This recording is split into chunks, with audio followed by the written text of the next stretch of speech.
అమ్మ నాకు ఈరోజు ఇడ్లీ కావాలి, దోస కావాలి, వడ, పునిగలు ఇలా రోజుకొకటి చెప్తుంటే పెనం మీద నుండి ప్లేట్లోకి వచ్చినప్పుడు తెలియలేదు.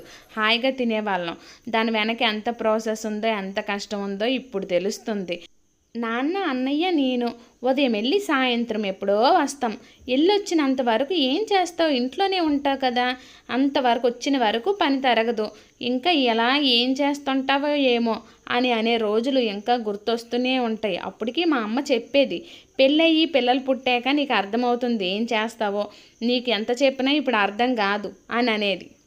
అప్పుడు మా అమ్మ అన్న మాటలు ఇప్పటికీ నా చెవిలో మ్రోగుతూనే ఉంటాయన్నమాట. ఎందుకంటే ఇప్పుడు అర్థమవుతుంది పెళ్ళై పిల్లలు అయ్యాక ఏం చేస్తుంటామా అని. ఇంత ప్రాసెస్లు, ఇంత పని ఉంటుంది, ఏం చేస్తాం.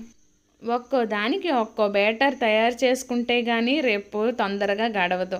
మరి మీ అమ్మగారులు కూడా ఇలాగే ఈ మాటలు అనేవాళ్ళ?